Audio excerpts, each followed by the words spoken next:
28 dan 20.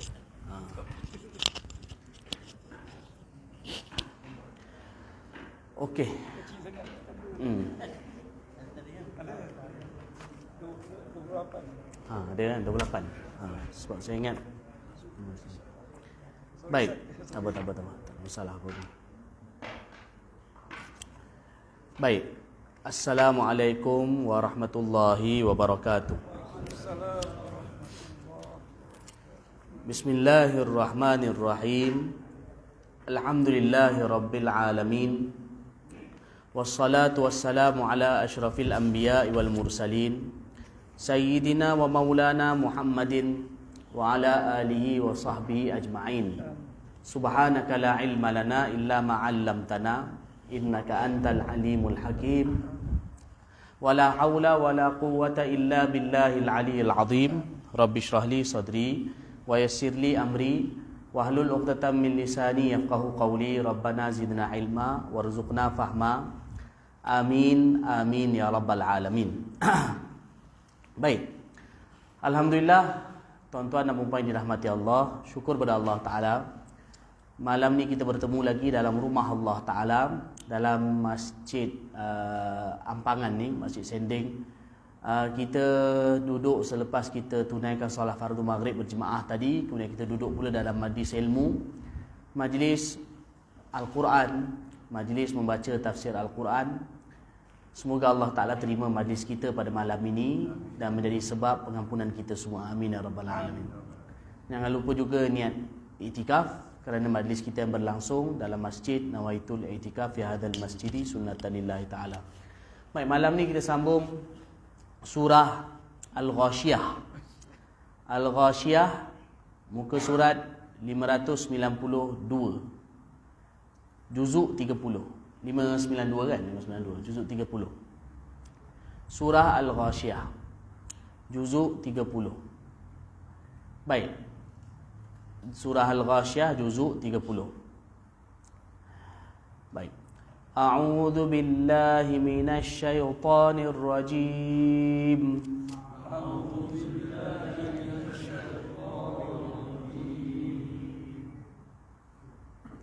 Bismillahirrahmanirrahim.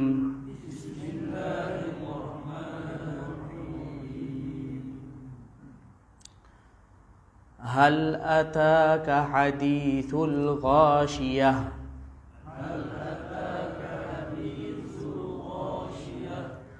Wujuhun yawma idin khashi'ah.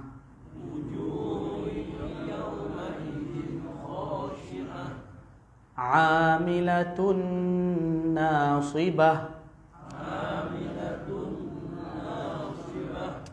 Tasla naran hamiyah.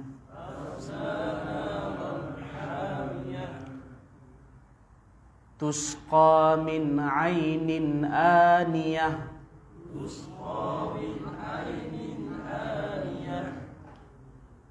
Laisa lahum ta'amun illa min dhari'.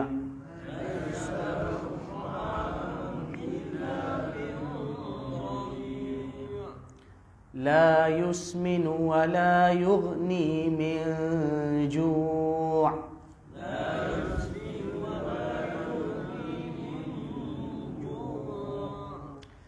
Baik, kita berhenti situ dulu, nanti kita sambung lagi. Baik, ni surah ni dinamakan sebagai surah Al-Ghashiyah. Surah Ghashiyah ni ialah surah Makkiyah. Surah Makkiyah. Dan ia mempunyai 26 ayat. Ia mempunyai 26 ayat. Surah Makkiyah. Al-Ghashiyah yang dimaksudkan dengan Ghashiyah ialah hari kiamat. Ghashiyah yang dimaksudkan iaitu hari kiamat. Tapi nanti akan dijelaskan lagi apakah makna Ghashiyah dari sudut bahasa Arab. Jadi bismillahirrahmanirrahim. Hal ataka hadithul Ghashiyah. Hal ataka hadithul Ghashiyah. Hal adakah datang kepadamu adakah datang kepadamu hadithul ghashiyah, cerita ataupun berita atau cerita tentang ghashiyah. Ghashiyah iaitu hari kiamat. Dari segi bahasa Arab, ghashiyah ialah memberi makna meliputi, kan?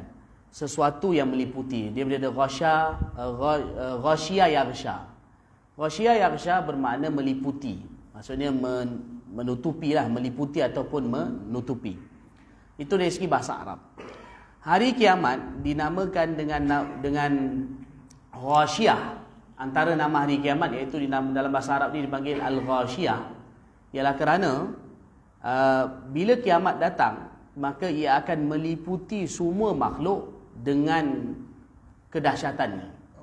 Dengan kedahsyatan, dengan apa yang berlaku, gegaran, kehancuran, maka kesemua perkara itu meliputi seluruh makhluk. Tak akan sesiapa yang lepas daripada kedahsyatan kiamat apabila ia berlaku.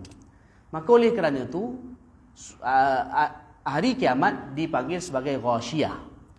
Allah Ta'ala tanya, dan bahasa Arab ni dia kadang-kadang tanya ni ialah memberi makna untuk nak tarik perhatian, dan juga kadang-kadang nak berikan peringatan dan nak bagi tahu bahawa apa yang nak disampaikan itu ialah perkara yang besar. Seolah-olah dalam ayat ni Allah Ta'ala berfirman kepada Nabi SAW, wahai Muhammad, dengar betul ni, ambil perhatian. Wahai Muhammad, adakah engkau tahu cerita tentang kiamat? Jadi seolah-olah hal di sini adakah, maknanya kadang-kadang dibuat dalam bentuk pertanyaan, ialah sebenarnya nak bagi tahu apa yang nak disampaikan tu besar, dan juga untuk nak tarik perhatian. Dia lebih kurang kadang-kadang macam cikgu bila mengajar kepada anak murid dia, kadang-kadang dia tanya pada anak murid dia, sebenarnya nak ambil perhatian dulu. Kamu pernah dengar tak kisah sekian? Kadang anak murid dia kadang kata, tak pernah. Nak dengar tak? Maka budak kan biasa kata nak, maka lepas tu disampaikan. Tapi itu ialah perumpamaan bagi mudah faham saja. Maka begitulah Allah Ta'ala nak tarik perhatian Nabi Muhammad SAW dan sebenarnya kepada seluruh umat berkenaan dengan dahsyatnya hari kiamat. Maka Allah tanya, wahai Muhammad, adakah pernah datang kepadamu berita tentang ghashiyah, iaitu hari kiamat? Maka lepas tu Allah Ta'ala pun cerita. Allah Ta'ala cerita. Jadi dia dalam ayat ni ada dua keadaan yang Allah Ta'ala cerita, iaitu Allah cerita tentang kiamat dan keadaan kiamat dan kedahsyatan kiamat. Dan Allah Ta'ala mulakan dulu dengan apa yang yang menimpa orang kafir daripada apa dia? Kesusahan, bala yang Allah berikan kepada mereka. Allah mulakan dengan mereka dulu. Lepas tu baru Allah Ta'ala ceritakan pula tentang orang beriman. Jadi mula-mula ayat yang kita baca tadi sampailah kepada la yusminu wa la yughni min ju', daripada wujuhu yauma idzin khashi'ah, sampailah kepada ayat la yusminu wa la yughni min ju' ni. Ini ialah Allah Ta'ala cerita dulu tentang orang kafir dan juga orang fajir, orang fasik. Jadi Allah bagi tahu wujuhun yauma idzin khashi'ah. Wujuhun iaitu wujuhun makna ada wajah-wajah, ada muka-muka. Pada hari itu makna hari ghashiyah hari itu. Pada hari kiamat nanti ada muka-muka khashi'ah. Khashi'ah memberi makna, asal makna khashi'ah ni tunduk. Mana ada muka-muka yang akan tunduk pada hari tersebut. Makna tunduk hina. Ada muka-muka yang mana tertunduk hina pada hari tersebut. Wujuhun yauma idzin khashi'ah. Amilatun nasibah. Amilatun nasibah. Amilatun iaitu muka-muka yang mana amilah asal memberi makna yang bekerja atau yang melakukan pekerjaan atau yang berusaha. Nasibah yang begitu penat. Yang begitu penat. Ini kerana apa? Kalau dalam tafsir bagi tahu kerana apa? Maknanya dalam ayat ni Allah Ta'ala cerita tentang wujuh. Wujuh ni memberi makna muka lah, muka. Tapi dalam bahasa Arab ni dia ada dipanggil dalam kaedah balaghah, satu dipanggil majaz mursal. Dia ini dalam belajar balaghah lah, majaz mursal ni memberi makna. Dekat sini maknanya disebutkan sebahagian, tetapi yang dimaksudkan ialah keseluruhan. Dalam ayat ni Allah sebut wajah, tapi nak bagi tahu sebenarnya seluruh badan. Tapi kadang-kadang dalam setengah tempat, dia kadang-kadang kalau kita tengok dalam Quran, kadang-kadang Allah Ta'ala sebut setengah anggota, tapi dia kadang memberi makna keseluruhan. Tapi kenapa disebutkan anggota tersebut? Iaitu nak bagi tahu bahawa mungkin anggota tu dia ada kaitan yang besar. Kan? Tapi sebenarnya yang buat tu seluruh, maknanya yang kena tu seluruh anggota. Macam mana nak mudah faham? Contoh macam setengah tempat. Dalam Quran Allah kata wala tulqu bi aidikum ila tahlukah. Jangan campakkan tangan kamu ke dalam kebinasaan. Tu ayat Quran kan. Ayat tu masyhur, makruf. Kita biasa dengar atau juga biasa tengok. Kan? Wala tulqu bi aidikum ila tahlukah, jangan campakkan tangan kamu dalam kebinasaan. Situ ayat tu bukan nak bagi tahu tangan je, tapi nak bagi tahu diri kamu seluruhnya. Poin dia lah jangan campakkan diri kamu dalam kebinasaan. Tapi kenapa Allah Ta'ala sebutkan tangan? Sebab biasanya orang bertindak ataupun melakukan pekerjaan banyak dengan tangan. Yalah, kaki pun buat, tapi biasanya kita mengangkat, kita bertindak banyak gunakan tangan. Kan? Tindakan manusia lebih banyak gunakan tangan berbanding kaki kan. Ya, tangan tu lebih. Maka oleh kerana tu Allah sebutkan tangan. Sebab kerana seolah-olah macam kerana tangan tu maka dia mempengaruhi seluruh badan. Maka sebab tu Allah kata jangan campakkan tangan. Kan? Tapi tangan memberi makna seluruh. Okey, faham tu. Contoh lain dalam hadis, macam dalam hadis, ada juga diberitahu bahawa sebagai contoh dalam hadis Nabi sallallahu alaihi wasallam beritahu dahi yang mana bersujud takkan diazab oleh Allah. Mana dahi tu ambil berat solat lah, sujud tu makna solat. Dahi yang bersujud Allah tak akan azab. Kan? Ada riwayat lain bagi tahu macam orang baca Quran. Anggota badan yang digunakan untuk baca Quran makna mulut lah. Allah juga tak akan azab. Okay, dalam hadis-hadis macam tu kadang disebutkan apa dia? Dahi ataupun disebutkan apa dia? Mulut tak diazab. Tapi adakah mulut dia tak diazab? Kan? Atau adakah dahi dia tak diazab? Walaupun disebutkan dahi atau mulut, tapi memberi makna keseluruhan badan. Bermakna kalau dahi dia tak diazab, maka automatiklah keseluruhan badan juga tak diazab. Kan? Nak bagi tahu bahawa kenapa Allah sebut ke dahi? Sebab biasanya tengah sujud, dahi lah yang paling diambil berat. Sebab kerana dahi yang direndahkan. Dahi itu diletakkan atas bumi. Maka kerana itu, jadi kerana itu dalam kaedah bahasa Arab, ada dipanggil itlaqul juzu' wa iradatul kul. Sebut sebahagian, tapi yang dimaksudkan keseluruhan. Setakat tu boleh faham tuan-tuan? Okey. Dia maknanya kadang-kadang dalam bahasa Arab ni, lagi-lagi Quran, kadang-kadang ada tempat sebut sebahagian, tapi yang dimaksudkan keseluruhan. Macam ayat ni, Allah sebutkan wajah, tapi yang dimaksudkan keseluruhan badan sebenarnya. Allah bagi tahu di hari kiamat nanti ada wajah-wajah. Maknanya itu orang lah, orang. Ada orang datang dengan penuh hina. Tapi Allah zahirkan, biasanya kehinaan tu zahir kat muka. Wajah mereka penuh hina. Datang depan Allah Ta'ala hari kiamat. Mereka datang dengan keadaan begitu penat, lelah, susah payah datang. Kan? Ini tafsir di sini, apa makna tafsir dia? Yang dimaksudkan dengan penat lelah datang ni, amilatun nasibah ni maksudnya, mereka datang seolah begitu berhempah pulas datang. Kenapa? Sebab kerana mereka datang dalam keadaan dibelenggu, dirantai. Macam pesalah kadang datang dalam keadaan dirantai, dia nak berjalan pun payah, maka datang dalam keadaan penat. Kan, datang susah, macam tu lah Allah kata, mereka ni, orang-orang yang bersalah ni, orang kafir, dia datang pada hari kiamat nanti, dalam keadaan dia ditarik dengan belenggu, dia dengan penuh penat lelah dia datang. Kan, ini satu makna lah. Ini adalah satu makna. Ataupun maknanya, iaitu dia datang dulu dekat dunia, dia buat macam-macam kerja, tapi apa dia? Kerja dia tu akhirnya membawa dia ke neraka. Jadi penat dia buat kerja, maksudnya kepenat dia usaha, tapi oleh kerana tak beriman, maka dia datang dengan begitu penat, tapi akhirnya hina. Kan? Jadi Allah bagi tahu ada orang-orang yang datang, yang wajah mereka penuh hina, buat penat dulu kat dunia, tapi penat mereka itu sikit pun tak berfaedah, sebab dia akan tak beriman lah, sebab dia akan tidak beriman. Yang ini Allah Ta'ala terangkan ni ialah tentang orang kafir. Okey, sambung lagi. Tasla naran hamiyah. Tasla naran hamiyah. Tasla iaitu maksudnya dia akan masuk. Kan dia masuk di sini kadang-kadang dalam kalau dari segi qiraat dia boleh baca beberapa cara. Tasla ada qiraat lain baca dengan tusla. Tusla pun ada. Kan tusla, kalau terjemah tusla dia dimasukkan. Yang masukkan tu Allah lah, jelas. Kan ada yang qiraat lain baca tasla. Qiraat yang kita baca juga sama tasla. Kan qiraat yang baca dengan tusla ni qiraat Abu Amr. Qiraat yang lain macam kita Hafs an Asim, mana kita baca dengan tasla. Tasla maka wajah-wajah itu mana orang-orang tu, wajah-wajah tu mana orang-orang tu, tasla akan masuk naran ke dalam api.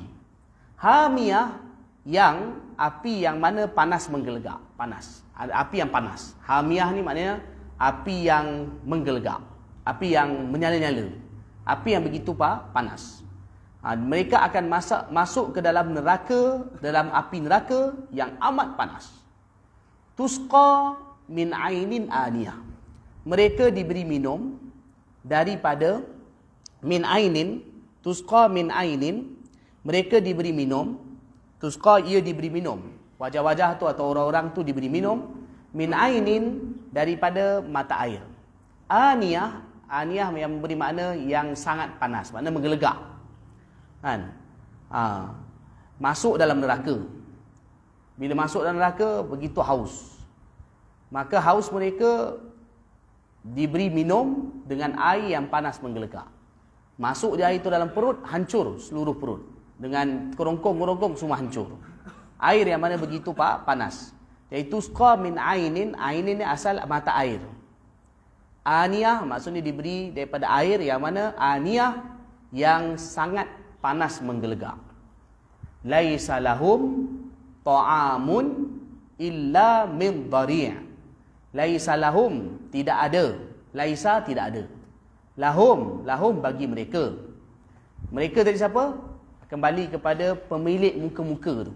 Orang lah maksudnya orang. Ahli neraka yang mana orang kafir tu.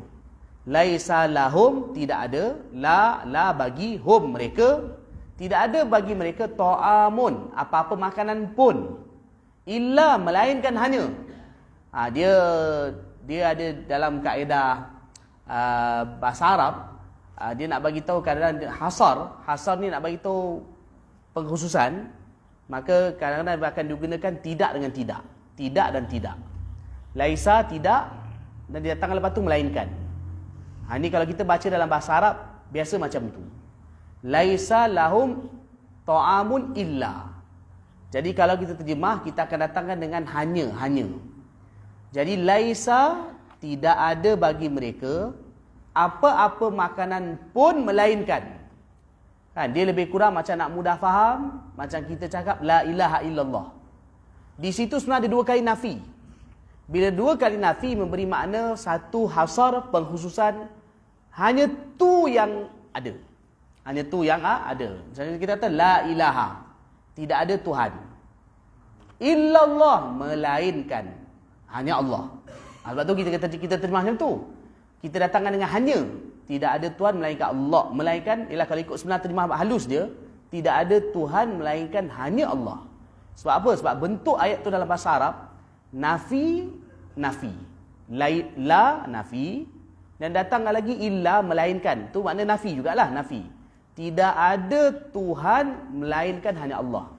Kalau lagi halus kalau kita terjemah, tidak ada langsung mana-mana Tuhan melainkan hanya Allah. Itu kalau terjemah halus dia. Kat sini pun kalau kita terjemah halus, laisa lahum, tidak ada bagi mereka apa-apa makanan pun melainkan min dhari'. Melainkan daripada dhari'. Dhari' ni apa? Mana dhari' ni tanaman yang daripada daripada duri. Makna makanan mereka hanyalah makanan yang berduri. Apa macam mana wallahu alam. Ada riwayat lain bagi tahu kalau dalam Quran ayat lain bagi tahu inna syajarataz zaqqum. Zaqqum iaitu apa dia? Buah zakum. Zakum juga berduri. Tapi dharik ni ialah maknanya kalau orang Arab panggil syabrak. Syabrak ni maknanya tanaman tumbuhan di padang pasir yang duri dia begitu, maknanya binatang pun tak makan. Sampai kan binatang pun tak makan kerana maknanya ada macam binatang-binatang yang dia akan makan pokok-pokok. Kadang-kadang pokok duri pun dimakan. Macam unta dan juga kambing yang duduk di padang pasir, macam ni jenis negara Arab, kalau orang yang mungkin tengok dia makan, kadang pokok-pokok yang berduri pun dimakan. Kan dia makan. Tapi yang duri tak terlalu banyak ataupun tidak terlalu keras durinya, dia makan. Macam kambing gurun, kerana tanaman yang dia makan dekat padang pasir memang tanaman yang sebahagiannya itu pokok-pokok berduri. Pokok-pokok yang dekat padang pasir kebanyakan dia berduri. Kan kalau siapa yang pergi Saudi, kalau siapa tengok pokok padang pasir memang kebanyakan dia berduri. Kan? Dia memang macam tu. Tapi ada setengah tanaman yang duri dia begitu teruk atau banyak sampai kadang binatang pun tak makan. Tanaman macam itulah dalam bahasa Arab dipanggil dhari'. Dhari'. Jadi Allah bagi tahu laisa lahum ta'amun illa min dhari', maknanya tidak ada makanan bagi mereka melainkan hanya makanan yang ada berduri. Kan? Sebab dekat tempat lain pula Allah disebutkan kan, dekat kalau dalam ayat lain Allah beritahu wala ta'amun illa min ghislin. Kan? Mungkin timbul persoalan lah, wala ta'amun illa min ghislin ni tidak ada bagi mereka makanan melainkan ghislin nanah-nanah. Kan? Kat sini pula Allah bagi tahu dhari' iaitu pokok berduri. Kat tempat lain bagi tahu nanah. Jadi sebenarnya di antara dua ayat ni tidak ada percanggahan. Tak ada percanggahan pun sebenarnya. Ini boleh jadi Allah bagi tahu azab bagi ahli neraka iaitu dengan pelbagai bentuk. Makanan yang kalau air panas menggelegak. Makanan pula kalau ada pun hanyalah sama ada pokok berduri atau kadang diberi makan dengan nanah dan juga darah. Kan? Itu yang Allah Ta'ala sebut di tempat yang lain. Dekat sini Allah kata tidak ada bagi mereka makanan melainkan dhari'. Dhari' iaitu apa dia? Pokok-pokok yang berduri. Kan? Pokok ni binatang pun tak makan. Lagilah pula di neraka. Di neraka maknanya pokok yang berduri. La yusminu wa la yughni min ju'. La yusminu, ia tak menggemukkan. Ia tak menggemukkan wa la yughni min ju', dan juga tidak mengenyangkan daripada kelaparan. La yughni ni maknanya tidak berfaedah, menghilangkan kelaparan. Jadi kita kalau makan kat dunia ni, dekat dunia ni kalau kita makan, maka secara umum makanan yang kita makan ni Allah jadikan fungsi dia satu, pertama hilangkan kelaparan. Kan? Itu Allah bagi nikmat kan. Bila orang makan secara umum ialah pertama hilang lapar. Seterusnya juga dengan asbab makanan yang kita makan, badan kita jadi tumbuh, maknanya kita akan jadi membesar, kan, badan naik, kan, dengan sebab makan. Kalau tak makan secara umum kadang badan kita jadi kurus. Dengan sebab makan maka akan jadi gemuk. Jadi makna makanan ni fungsi dia dua, kan. Satu, pertama makanan hilangkan kenyang, kan, mendatangkan kekenyangan, makna menghilangkan kelaparan, datangkan kekenyangan, itu pertama. Ni dalam bahasa Arab dia panggil isba'. Isba' maknanya mendatangkan kekenyangan dengan sebab makanan. Yang seterusnya lagi, makanan ni juga menggemukkan. Ialah maknanya menaikkan badan. Tapi Allah bagi tahu makanan berduri yang diberikan kepada ahli neraka mengenyangkan pun tak, jauhlah lagi menggemukkan. Dua-dua tak ada. Bahkan makin bertambah siksa. Makin bertambah siksa. Jadi apa dia? Ahli neraka minumannya ialah air yang panas menggelegak. Makanannya pula ialah makanan yang berduri, maka gemuk pun tak, hilang lapar pun tak. Hilang lapar pun tak, jauhlah sekali mendatangkan gemuk. Yang ada adalah azab demi azab demi azab. Kan, mana mereka akan lapar, tapi lapar diberikan lagi. Diberikanlah lagi pula makanan yang berduri. Ini para ulama sebutkan dalam tafsir, ini ayat ni ialah tentang orang kafir. Kan, ini makna apa yang azab yang diterima oleh orang kafir. Lepas tu Allah sambung pula tentang orang beriman. Baik, sambung. Wujuhun yawma idin na'imah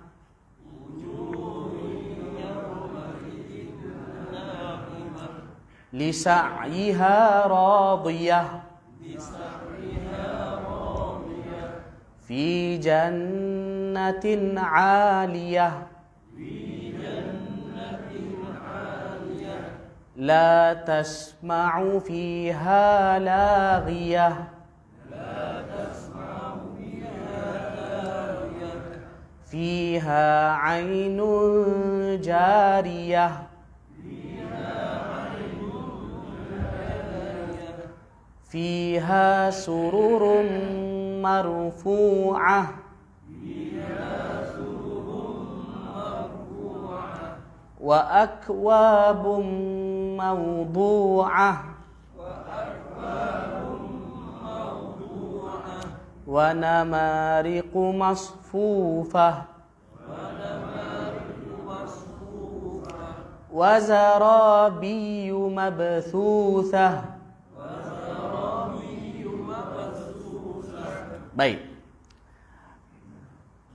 Yang atas tadi Allah Ta'ala terangkan keadaan kiamat dan bagaimana orang kafir pada hari kiamat. Lepas tu Allah Ta'ala sambung pula dengan keadaan orang beriman. Masya Allah. Baik. Allah kata wujuhun yauma idin na'imah. Ni tadi atas tadi wujuhun yauma idin khasyi'ah. Itu orang kafir. Yang ini wujuhun yauma idin na'imah. Dan ada pula wajah-wajah sama macam tadi saya terang ada wajah, tapi yang dimaksudkan ialah seluruh badan. Dan ada pula wajah-wajah yauma idin pada hari itu na'imah, yang apa terjemah na'imah ni maknanya wajah-wajah yang berseri-seri. Maksudnya wajah yang mana dalam keadaan kegembiraan. Ada wajah yang mana berseri-seri pada hari itu, yauma idin pada hari itu. Ada wajah-wajah pada hari itu yang mana berseri-seri. Lisa'yiha radiyah. Lisa'yiha radiyah. Dia dalam bahasa Arab ni kadang berlaku takdim, takhir. Ini pun satu lagi. Terutama dalam Quran banyak berlaku takdim, takhir. Apa makna takdim, takhir? Takdim, takhir ni memberi makna kadang-kadang ada setengah yang duduk di belakang, tapi kadang Allah bawa datang depan. Dalam bahasa Arab pun biasa berlaku. Dalam bahasa Arab banyaklah. Quran lagi banyak, hadis pun banyak. Dalam percakapan Arab pun biasa. Bahkan kita pun dalam bahasa kita pun kadang kita cakap macam tu. Tapi dalam bahasa Arab, ialah semuanya kadang-kadang dilakukan demikian, ada sebab-sebab dia. Dia asal ayat ni macam ni. Dia seolah-olah radiyatun lisa'yiha. Radiyatun lisa'yiha. Jadi bermakna radiyat lisa'yiha, terhadap usahanya, kita terjemah yang tu dulu, terhadap usahanya radiyah, ia redha. Jadi seolah-olah radiyatun tu awal, lisa'ya tu kemudian. Itu dipanggil takdim, takhir. Takdim tu maknanya dikedepankan, takhir maknanya dibelakangkan. Maknanya ada ke depan ke belakang. Dalam bahasa Arab biasa berlaku. Kan? Kadang kita bercakap pun ada kadang-kadang. Tapi kadang kita cakap tak adalah macam bahasa Arab ni tinggi. Tapi kadang kita cakap macam tu kan. Macam mana kita nak kata, kadang kalau kita bercakap pun kadang ada. Kadang kita kata kau pergi mana? Ni cakap yang biasa, kau pergi mana? Tapi kadang kita tanya, pergi mana kau? Kan? Kalau ikut bahasa yang ni, kau duduk depan, kau pergi mana? Tapi kadang kita tanya, pergi mana kau? Kan? Atau kadang-kadang kita nak tekan pada orang tu sikit, pergi mana kau? Kan? Kita letak kau kat ujung tu sebab kerana ada sebab tertentu. Seolah macam kita nak tekanan. Ni saya beritahu contoh bodoh-bodoh. Bukan kata bodoh. Contoh bodoh-bodoh bagi mudah faham. Kan? Jadi dalam bahasa Arab lagi banyak contoh. Kadang-kadang ada setengah perkara, kadang-kadang bila nak ditekankan perkara itu, kadang-kadang didatangkan depan. Tapi cuma kat sini Allah Ta'ala, kenapa Allah Ta'ala buat takdim takhir tu? Supaya nampak sekata, supaya jadi sekata ayat-ayat tu. Kalau tiba-tiba kita kata radiyatun li sa'ya, macam tak kena. Tapi kalau kita tengok ayat dia, wujuhun yauma idin na'imah, li sa'yiha radiyah. Sama. Ujung. Dan kan hal ataka hadithul ghasyiyah wujuh yawma idzin khashi'ah amilatun nasibah tasla naran hamiyah tusqa min ainin aniyah laisa lahum ta'amun illa min dari' la yusminu wa la yughni min ju'. Situ nampak dekat. Wujuh apa tu? Wujuh yawma idzin naimah li sa'yiha radiyah. Cuba kalau kita buat wujuh yawma idzin naimah radiyatun li sa'yiha dah. Jadi macam tak sedap dia punya bunyi itu. Ini juga dipanggil dari satu sudut, maknanya dipanggil nak disamakan kalau pantun kan dia pun dalam kita pantun kan ada ujung dia sama. Apa panggil tu? Allahumma salli ala sayyidina. Siapa ahli bahasa tak ada dalam ni? Ya, rima. Masya-Allah Tuan Haji, terima kasih. Rima. Satu dipanggil intonasi, kadang dipanggil rima. Dalam pantun kadang rima tu disamakan. Kalau tak sama jadi tak sedap. Kan? Maka lagi-lagi bahasa Arab yang mana begitu indah, kadang-kadang dalam syair dia ada dipanggil rima. Dalam bahasa Arab ni kadang syair dia tu, dia kadang satu dipanggil rima, satu lagi dia panggil buhur. Buhur ni maknanya dipanggil bentuk-bentuk syair tersebut. Tak apa, okey khair. Jadi sini asalnya radiyatun li sa'yiha. Jadi maknanya wajah-wajah itu, mana orang-orang itu dia begitu redha dan begitu bergembira dengan usaha dia dulu kat dunia. Kan? Bila datang jumpa Allah, gembira. Kenapa wajah berseri? Kerana dia suka dengan amal dia yang dulu dibuat kat dunia. Amal dia apa? Amal dulu taat lah. Kan amal dia yang buat dulu kat taat, maka amal dia dulu yang dia buat ketaatan, maka dia gembira. Kenapa dia gembira? Kenapa dia gembira? Kerana bila di akhirat nanti dia melihat ganjarannya. Jadi seolah-olah radiyatul li sa'yiha, itu asalnya. Ataupun kita terjemah, kalau kita li sa'yiha radiyah, kita kata terjemah dia terhadap amalnya dia begitu gembira. Maknanya dia begitu gembira bila lihat ganjaran, bila dia tengok ganjaran bagi amalan ni yang dulu dibuat kat dunia. Okey, sambung lagi.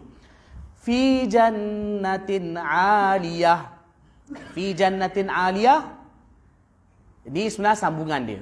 Maknanya orang-orang ni akan duduk dalam syurga yang tinggi. Fi jannah, fi dalam, maknanya dia berada atau duduk dalam syurga yang tinggi. Dalam syurga yang tinggi. Syurga yang tinggi maknanya apa? Iaitu duduk di dalam kebun-kebun yang tinggi. Tinggi di sini boleh jadi dua makna. Satu, memang kedudukan syurga tu tinggi. Tinggi daripada segi kedudukan memang tinggi. Atau boleh memberi makna tinggi itu mulia. Dalam syurga yang begitu mulia. Kan kadang-kadang kita tinggi bermakna mulia. Sini makna dua-dua boleh. Maknanya dia akan berada di dalam syurga yang tinggi kedudukannya dan juga begitu tinggi kemuliaannya. Duduk dalam mana? Dalam mahligai-mahligai yang begitu indah. La tasma'u fiha laghiyah. La tasma'u fiha laghiyah. Ini la tasma'u, ia tidak akan mendengar. La tasma'u, dia tak mendengar. Dalam dia ada dhamir hiya. Hiya maksudnya dia. Dia tu kembali pada wujuh tu. Maksudnya orang tu lah. Orang tu tak akan mendengar fiha dalamnya. Nya ni kembali kat siapa? Nya ni kembali kepada jannah ni, kat belakang, syurga. Mereka tidak mendengar dalamnya laghiyah.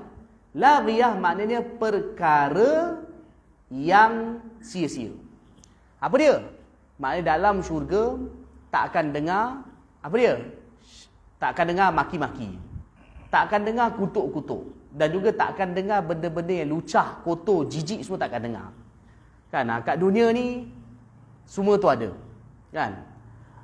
Duduk kat kedai kopi, dengar orang kutuk orang. Sama ada dia mengutuk ataupun dia mendengar kutukan. Buka handphone, ada setengah orang dia suka tiap-tiap hari menghadiri sidang parlimen. Walau dia tak hadir, tapi dia punya handphone dia hadir. Pun mengutuk juga. Kan? Kutuk. Kan? Bergaduh. Kadang duduk dua orang pun mengutuk orang. Tapi itu dalam Quran, dalam surah Waqiah Allah kata, apa? La yasma'una fiha lagwan illa salama. Tak akan dengar apa-apa perkara yang sia-sia, kutuk, maki, benda kotor, benda lucah, semua tak akan dengar. Kan? Apa dia? Illa qilan salaman salama. Maknanya yang dengar benda-benda baik dalam syurga. Dan Allah kata, fi jannatin aliyah la tasma'u fiha laghiyah. Tak akan dengar apa-apa perkara yang sia-sia. Ibnu Abbas kata yang dimaksudkan dengan sia-sia makna perkara yang sama ada menyakitkan hati ataupun dengar perkara yang batil. Dengar perkara yang tak betul. Dalam syurga makna semua perkara yang batil, perkara yang benar. Dalam syurga, dalam hadis tadi bagi tahu ahli syurga, dia punya mulut dia hanya tasbih, takbir, tahlil tu. Subhanallah walhamdulillah wala ilaha illallah Allahu akbar. Makan, lepas makan pun ucap subhanallah. Kan?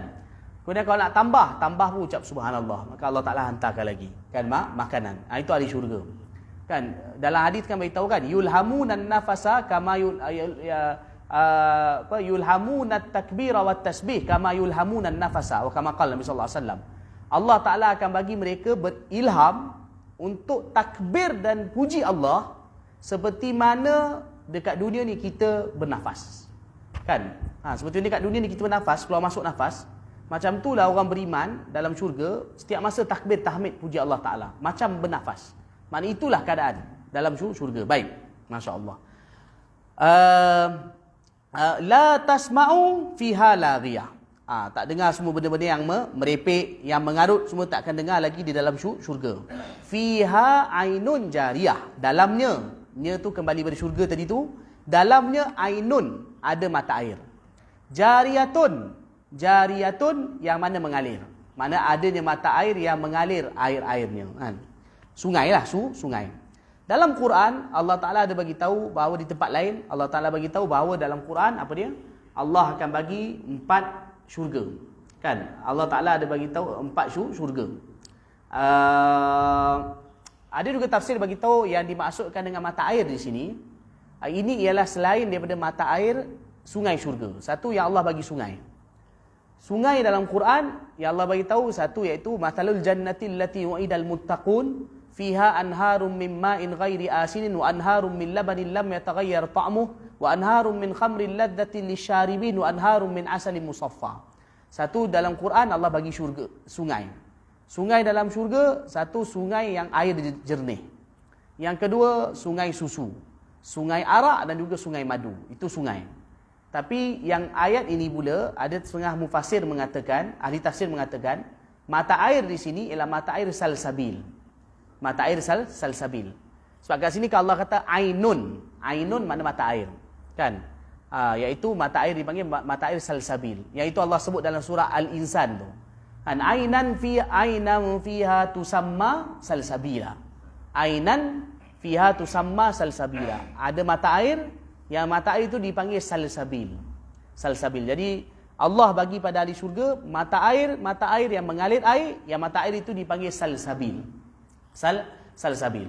Kemudian Allah sambung lagi, ainun fiha ainun jariyah, fiha sururun marfu'ah. Fiha sururun marfu'ah. Fiha di dalamnya dalam syurga juga sururun. Sururun apa? Katil-katil. Dia terjemah pelamin pelamin, boleh terjemah pelamin ataupun sekejap dalam terjemah Indonesia terjemah pelamin surur asal katil lah. Nanti jap dia sebenarnya lebih kepada surur ni, lebih kepada macam singgah sana. Diberikan. Ada tak terjemah lain? Takhta. Kalau takhta terjemah ada sikit dekat, insya-Allah. Terjemahan takhta lebih dekat. Maknanya nak bagi tahu macam singgah sana atau takhta. Tempat duduk yang begitu mewah. Fiha sururun, dalam syurga adanya saya terjemah katil dulu. Sebab asal sururun katil. Adanya katil-katil yang ditinggikan. Maknanya dalam syurga, Allah bagi ahli syurga, iaitu untuk mereka ada singgah sana yang begitu tinggi. Tapi apa dia? Dalam tafsir ada disebutkan, iaitu katil-katil ini di dalam tafsir Ibn Abbas disebutkan, katil-katil ini disatah dengan batu permata zabarjad dan juga yakut. Ini dalam tafsir. Katil-katil ini disatah dengan batu permata zabarjad dan yakut. Yakut ni batu permata merah. Di atas katil ini adanya bidadari-bidadari hur'in. Bila mana-mana wali Allah Ta'ala, wali Allah ni maksudnya kekasih Allah yang masuk syurga, bila mereka nak duduk di atas katil itu, maka katil yang tinggi ini akan merendah untuk mereka duduk atas dia. Mana tak perlu panjat katil tersebut. Ini ada disebut dalam tafsir. Ibnu Abbas pun kata bahawa permukaan katil ni daripada emas, disatah dengan zabarjad dan juga permata yakut. Tinggi langit. Kalau dia punya penghuni tu belum duduk, dia berada tinggi. Tapi bila nak duduk atas dia, maka dia akan merendah sehingga penghuni syurga tu akan dapat duduk atas dia. Dan lepas tu baru dia meninggi semula. Maknanya dia katil-katil yang begitu tinggi kedudukannya. Wa akwabun mawdu'ah. Maknanya satu diberikan mata air, kemudian apa lagi? Diberikan mata air, diberikan juga apa tadi? Katil-katil. Wa akwabun mawdu'ah. Dan juga akwab. Akwab ialah gelas-gelas. Mawdu'ah yang diletakkan.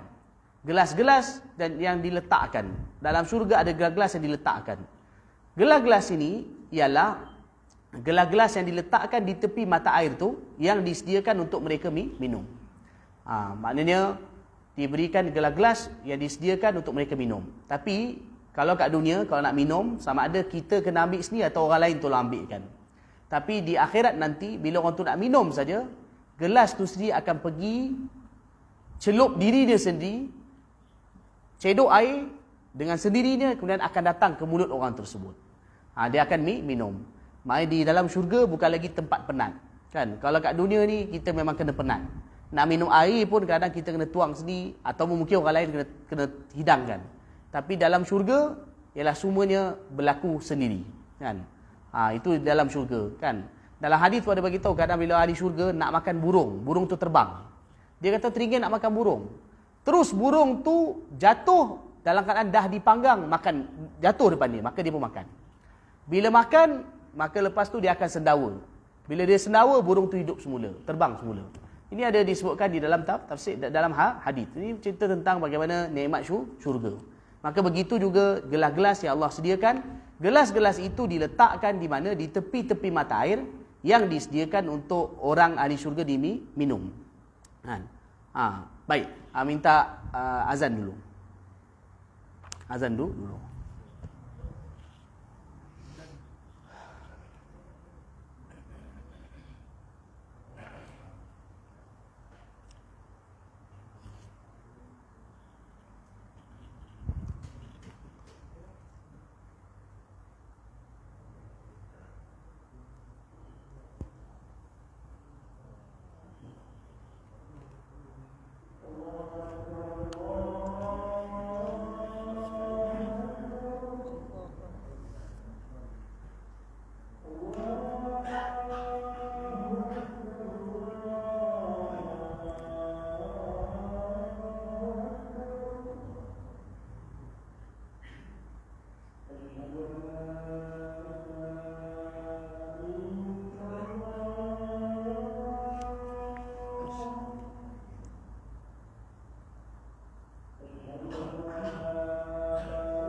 Innaka la tukhliful mi'ad.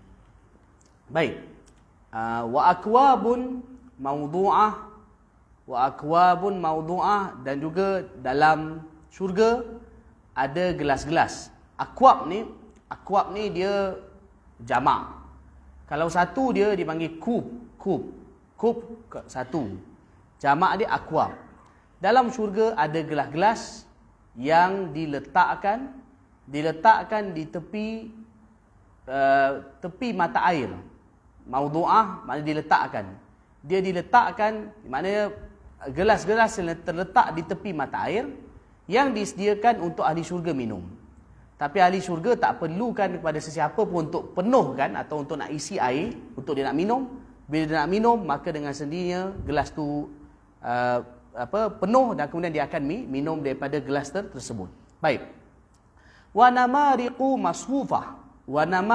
masfufah, dan juga dalam syurga adanya bantal-bantal masfufah yang tersusun. Bantal-bantal yang tersusun. Dalam syurga adanya bantal-bantal yang tersusun. Yang tersusun kan begitu rapi yang dia akan bersandar, ahli syurga akan bersandar kepada bantal-bantal tersebut. Ini bantal ni numruk jamak dia namariq. Dalam Quran ni kata namariq. Kalau satu dipanggil numruk. Dia macam nak mudah faham, ini saya nak bagi mudah faham saja. Kalau kita macam masuk, sekarang ni kan ada yang sofa Arab tu. Kalau kita masuk dekat rumah orang Arab, biasanya kadang mereka ada letak satu dipanggil yang untuk duduk tu, bantal yang untuk duduk, kan? Kita akan duduk. Satu lagi yang bantal kat belakang yang kita bersandar tu, kan? Kalau dekat rumah orang Arab mereka akan buat dekat bilik tetamu. Dekat bilik tetamu biasa mereka akan sediakan bantal untuk duduk dan juga bantal untuk sandar. Yang untuk sandar tu dipanggil namariq. Wa namariqu masfufah. Maknanya dalam syurga ada bantal-bantal yang tersusun rapi yang mereka akan bersandar kepada bantal tersebut. Tapi itu dekat dunia bantal tu mungkin kita kata biasa je. Tapi di akhirat pastilah bantal yang mana begitu maknanya begitu selesa dan begitu nyaman untuk satu orang tu duduk. Kan? Dinamakan namariq. Tadi dalam syurga ke atas tadi kita baca ada dia katil. Dan juga ada bantal untuk orang tu bersandar. Orang tu bersandar di mana? Di tepi mata air tu. Di tepi mata air tu. Wa zarabiyu mabthuthah. Dan juga ada zarabi. Zarabi ini iaitu adanya hamparan-hamparan mabthuthah, hamparan-hamparan yang dibentang. Hamparan ni pula kalau kita nak mudah faham macam kapet-kapet. Kan? Zarabi iaitu jamak dia ialah kalau mufrad dia dipanggil zarbiyah. Zarbiyah ni kalau satu. Kalau jamak dia dipanggil zarabi. Zarabi makna adanya hamparan-hamparan yang mewah yang dibentangkan. Dia zarabi, kalau satu dia zarbiyah, jamak dia zarabi iaitu memberi makna hamparan-hamparan yang tepi dia ada panggil macam kapet kita tu renda-renda macam bulu-bulu tepi tu. Itu dalam tafsir disebutkan macam tu. Kan saya baca dalam tafsir iaitu dituliskan bahawa zarabi ni iaitu hamparan-hamparan permaidani mewah yang mana mempunyai bulu-bulu di tepinya yang dibentangkan di tepi syurga. Yang dibentangkan di tepi mata air syurga. Jadi ini keadaan yang Allah ceritakan tentang ahli syurga. Ahli syurga masuk syurga, dalam syurga tak dengar apa-apa perkara yang melalaikan. Dalam dia adanya mata air salsabil, disediakan untuk mereka katil-katil yang tinggi. Mereka akan duduk atas katil tersebut, bersandar di bantal-bantal yang tersusun rapi, dan mereka akan juga katil dan juga bantal tersebut iaitu berada di atas permaidani-permaidani mewah di tepi sungai dan juga mata air di dalam syurga. Kan kadang-kadang kalau kita tengok kan mungkin ada setengah orang yang kadang bila dia suka dengan pandangan cantik, maka diletakkan macam kerusi di tepi sungai. Kan bawah dia buat rumput kapet sebagai contoh, kan maknanya menyaksikan pemandangan yang begitu indah. maka dalam syurga sudah pasti ialah pemandangan yang mungkin jutaan kali lebih indah daripada apa yang kita pernah lihat atau yang kita pernah bayangkan kat dunia ni.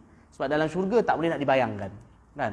Jadi apa yang Allah cerita dalam Al-Quran ialah hanya gambaran yang kalau kita baca kita tak boleh nak gambarkan, dan juga kita tak boleh nak bayangkan.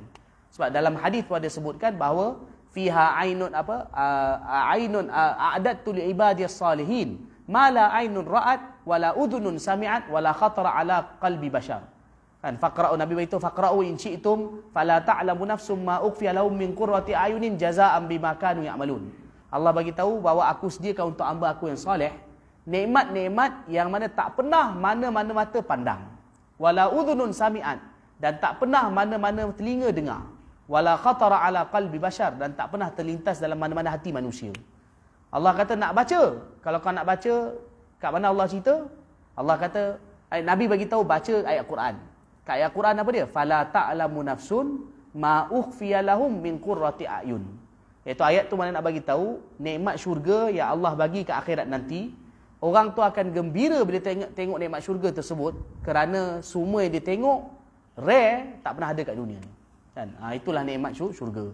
Semoga Allah jadikan kita semua ahli syurga, dan Allah Ta'ala masukkan kita dalam syurga, dan Allah masukkan di akhirat nanti Allah beri pada kita peluang melihat wajah Nabi Muhammad sallallahu alaihi wasallam dan juga wajah Allah di akhirat nanti seperti disebutkan di dalam hadis. Amin ya rabbal alamin.